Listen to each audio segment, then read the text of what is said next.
Assalamualaikum warahmatullahi wabarakatuh. Saya Adelia Febrianti dengan NIM 0804 12 82 22 70 53. Di sini saya akan mempresentasikan poster yang telah saya buat dari jurnal dengan judul Kestabilan Karakter Fenotipik Plasma Nutfah Thalas atau Colocasia Esculenta pada pasca pemeliharaan pada media pertumbuhan minimal dalam kultur in vitro. Pelestarian plasma nutfah sangat penting untuk mempertahankan keragaman genetik yang bisa dimanfaatkan dalam perakitan varietas unggul. Talas merupakan tanaman umbi yang banyak dibudidayakan di daerah tropis. Di Indonesia, konservasi plasma nutfah talas dilakukan secara konvensional di lapangan. Namun metode ini juga memerlukan lahan dan tenaga besar serta rentan terhadap kehilangan aksesi akibat faktor lingkungan. Sebagai solusi, konservasi secara in vitro telah dikembangkan termasuk metode pertumbuhan minimal yang memungkinkan penyimpanan jangka menengah dengan penghambatan pertumbuhan melalui penambahan zat seperti mannitol dan paclobutrazol. Meskipun efisien, metode ini beresiko menimbulkan variasi somaklonal atau perubahan genetik akibat stres lingkungan kultur jaringan. Nah, lokasi penelitian pada jurnal ini itu terletak di Laboratorium Konservasi In Vitro, Balai Penelitian dan Pengembangan Bioteknologi dan Sumber Daya Genetik Pertanian atau BB Biogen pada tahun 2018. Jurnal ini eh, melakukan metode di mana bahannya 22 aksesi talas dari bank gen BB Biogen, media MS atau Morasiga Enskog dan mannitol 40 gram per liter dan MS plus paclobutrazol 2 miligram per liter. Planelet disimpan pada suhu 22 derajat Celcius. Tahapan aklimatisasinya ini yang pertama planelet umur 1,5 sampai 2 bulan dicuci dari gel. Direndam fungisida, ditanam dalam pot media kompos tanah sekam 1:1. Disungkup selama 1 minggu, kemudian dilepas bertahap. Setelah stabil, kemudian tanaman atau eksplan dipindah ke polybag. Dan parameter pengamatannya ini, pengamatan morfologi dilakukan pada 12 karakter fenotipik seperti tinggi tanaman, bentuk daun, warna helai daun, pola tulang daun, dan lain-lain. Dibandingkan antara tanaman hasil, konservasi in vitro, dan tanaman lapang. Analisis menggunakan UGT dan visualisasi deskriptif.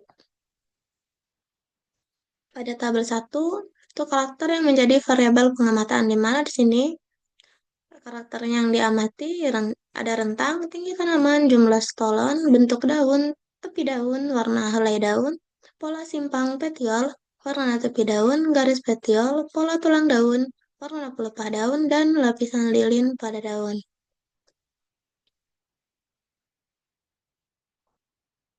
Oke, ini gambar 1 tanaman pada saat proses baru tanam.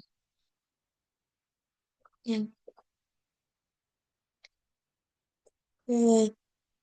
Ini adalah tanaman yang sudah tumbuh menjadi dewasa dan kemudian dilihat dari perubahan morfologi daunnya. Nah, dari gambar hasil tabel dan gambar tersebut, dapatkan hasil di mana yang pertama keberhasilan aklimatisasi. Persentase keberhasilan aklimatisasi tinggi, cukup tinggi di antara 70 sampai 100%, rata-rata 88%. Aksesi seperti talas cerme, amarga, bentoel, dan buah dua menunjukkan 100% keberhasilan. Faktor keberhasilannya ini keberhasilan panlet, kelembaban, dan pengendalian hama berupa tungau, dan ulat daun. Yang kedua itu pertumbuhan di lapang.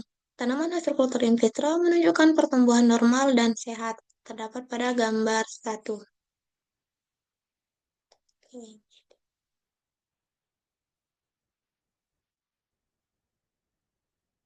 Masa simpan in vitro hingga 8 tahun tidak mempengaruhi keberhasilan aklimatisasi.